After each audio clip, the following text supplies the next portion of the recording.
I collected the mail yesterday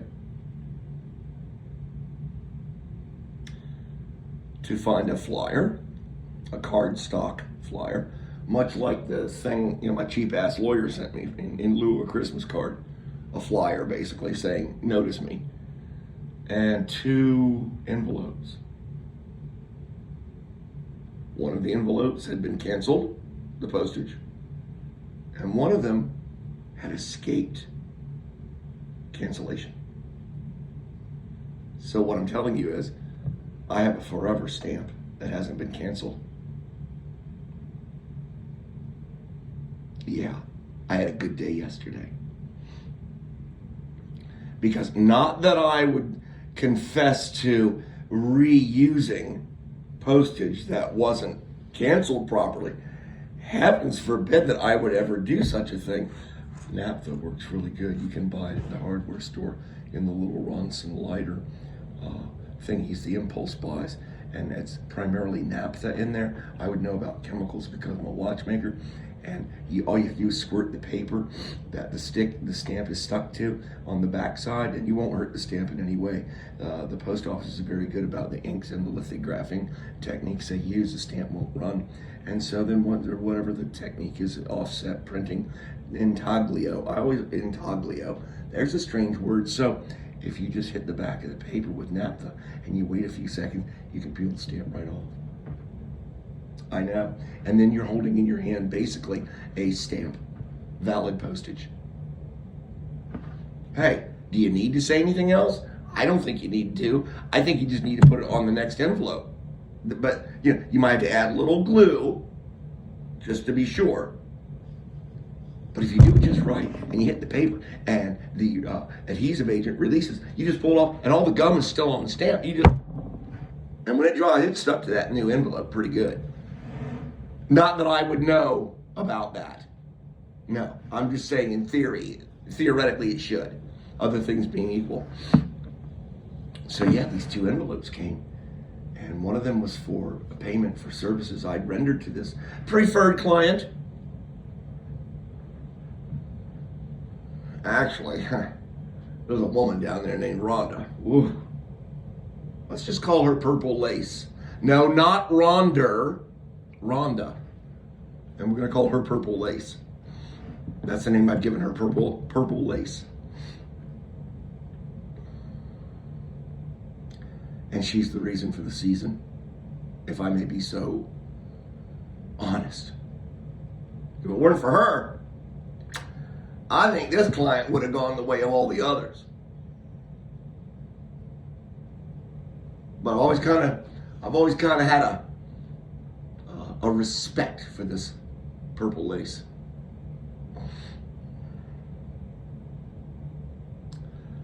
And don't even get me started on her daughter. Oh, I've seen pictures of her. I've never met her daughter.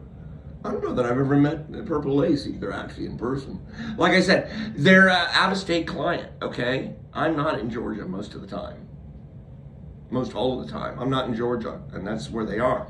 So, yeah, I've seen pictures of her daughter, and I'm like, thank God she looks nothing like her father. Phew. Thank goodness. Pretty girl. Oh, no, this girl is Seraphim. Sarah, way back. You have to go way back in the tracks. Seraphim. This girl is, whew, yeah. And I don't know who the lucky bloke was that got to marry her. I've seen pictures of him too. It's actually disgusting, actually. When you sit there and you look at the 2 of them, it's like Ken and Barbie, okay? Yeah, it's like Ken and Barbie.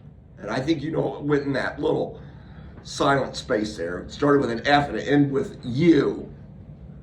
Ken and Barbie.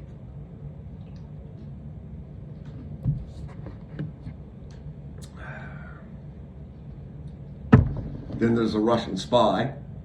This is an interesting place I'm telling you about. They've got a Russian spy that works there.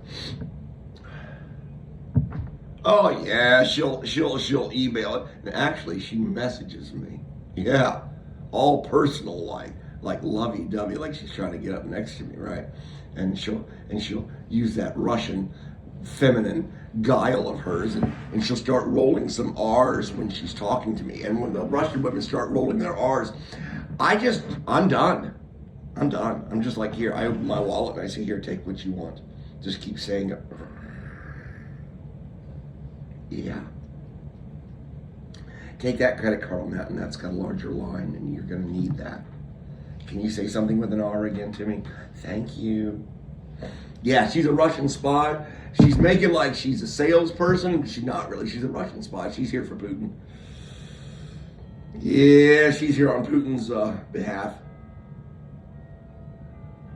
Why would she be working in a jewelry store then, you might ask? Well, it's an excellent cover. It's an excellent cover. I'll just leave it at that for the Russian spy who's trying to get real chummy-wummy with me in messages, sending me little heart emojis and stuff. Oh, yeah. Oh, yeah. Because, see, she knows I've been to St. Petersburg. I know Russians. That's right. So she's probably trying to form some kind of like triangular alliance to do Putin's evil bidding. And using a dupe. She's trying to honeypot me. There it is. She's trying to honeypot me. Because I'm invaluable to the Russian Federation because I can fix watches and they cannot. Fucking Russian watchmakers are, oh my God, they're brutal. Did I say the F word? I did. I'm sorry, gang. Okay, but it's in between Christmas and New Year's, so it's kind of like that death week of death, where you don't know what to do. You don't want to go to work, but you don't want another turkey sandwich either. You see what I mean? Okay. Anyway. Who have I not character assassinated that duly needs it? My liaison, John. Can't say his last name. My liaison, John.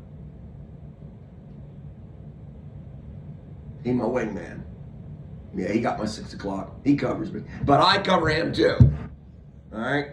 He might text me and go, John, because my name happens to be John too.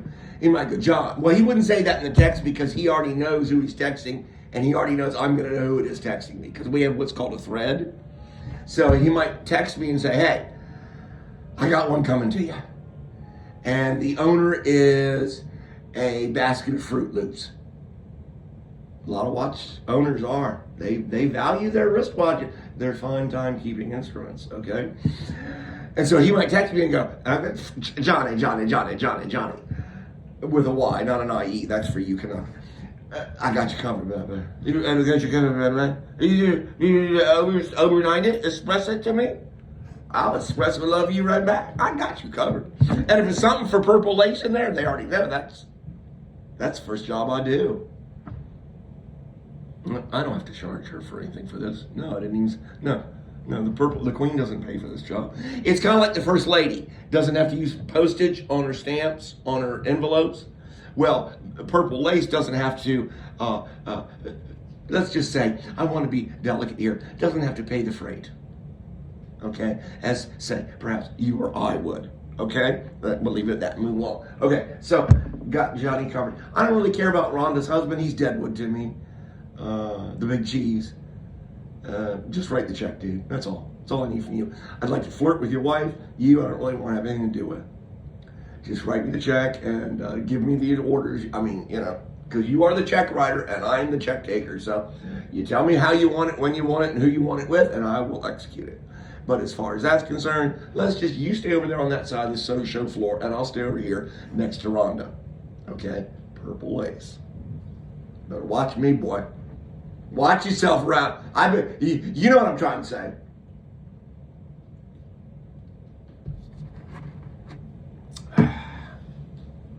Whom else? I'm not even going to talk about Billy. I'm not even going to talk about Billy and this kid that I think is related to him in some way, but I'm not sure.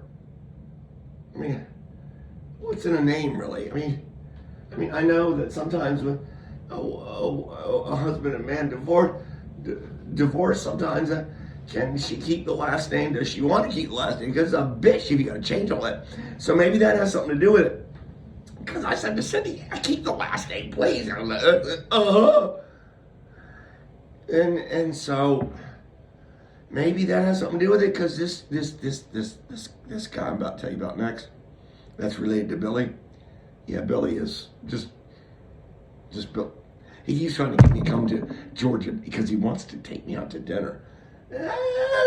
You know what I mean? Yeah, kind of. Yeah. It's this kid that I'm after that's somehow related to Billy. Yeah, the child shrink. It's what he does. He takes little tiny children and he takes their brains and he wraps them up into pretzels. That's what he does to children.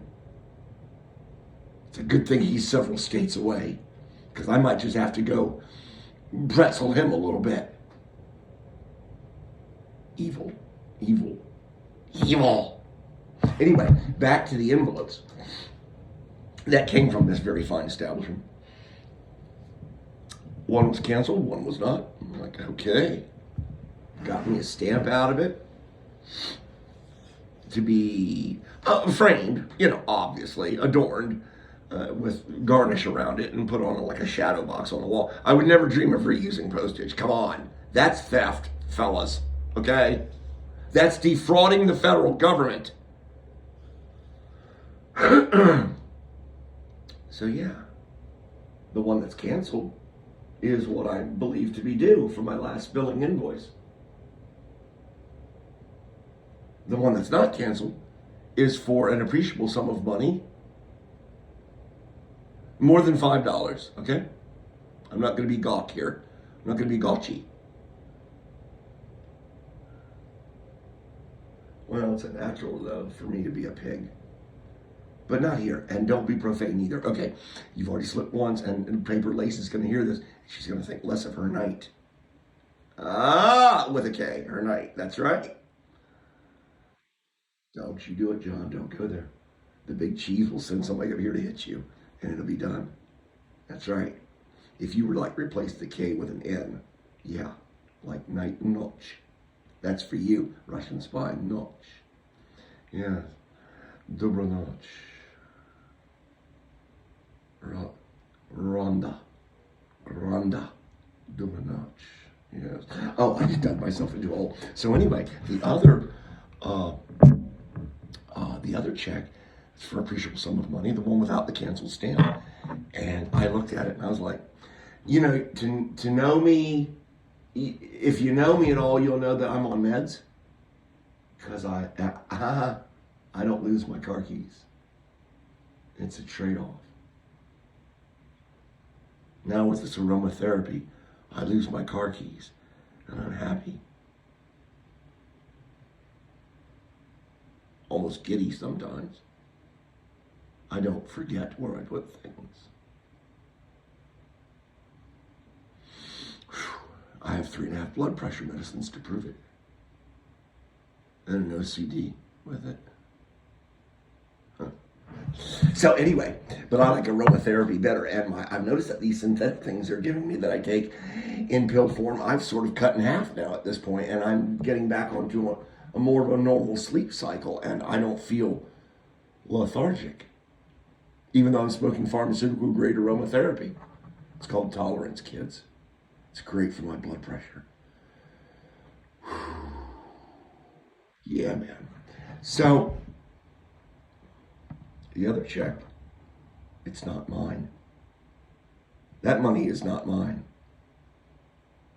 I'm pretty sure it's not mine. But I know how jewelry stores work. I know that from December 15th forward, they don't really want to know I exist unless they have an emergency. Because they're busy selling. It's Christmas. It's New Year's coming. It's still holiday season. This place had the good sense, though, I think, to shut their doors until January. They're not greedy like so many. That's one thing I can say about this establishment. I don't sense greed. And that's probably why I kept them as a client. I cannot say that for all. And I wish I could name the name of the jewelry store now, because I am so very fond of them in the Smyrna area. And but I'm not going to name the name of the jewelry store in the Smyrna area. And and it's got 3 words, and it's like cucumbers and and other things that you might exchange for something else.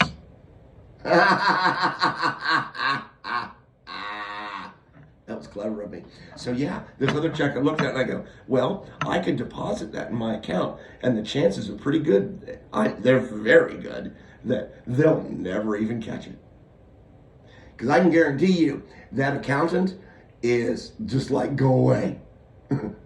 I've never met their accountant, but I can tell you they're like, go away.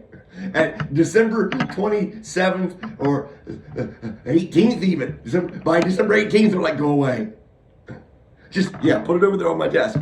Yeah, you'll have to get a step stool. Put it on top of the paperwork, yep. So the chances are very good they'd never catch this check. And I could take this amount of money.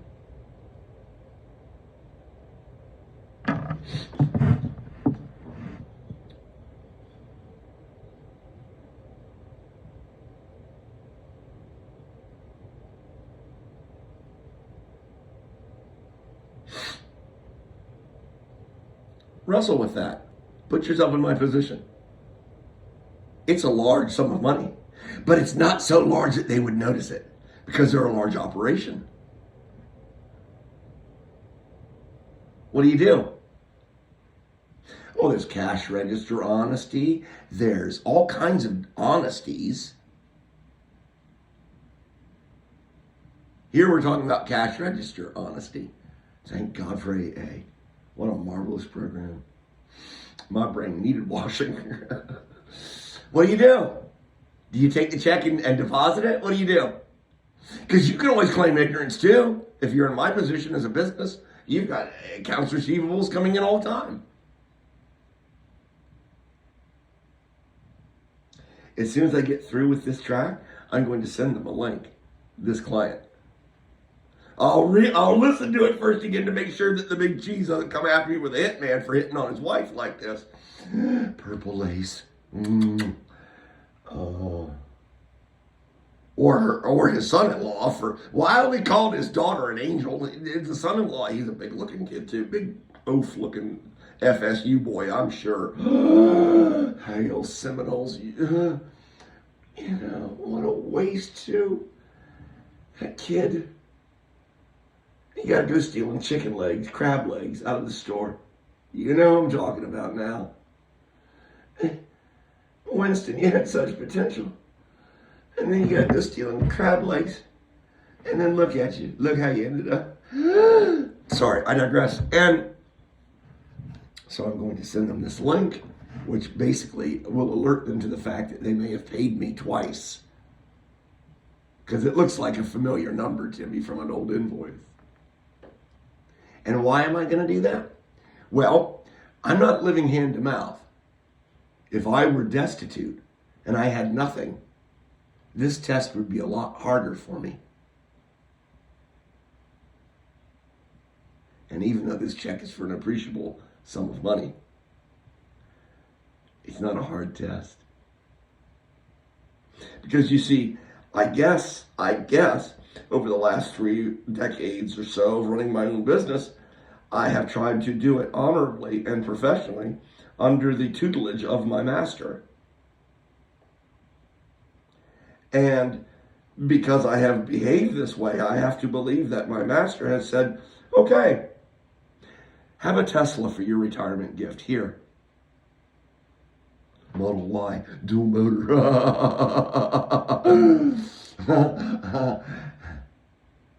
It's like a black chariot that he bought me. So I don't need to steal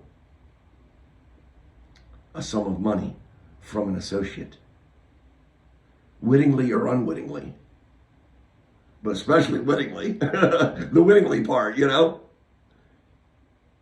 if I were to take that check and simply deposit it, without clearing this up after the holiday snafu, typhoon,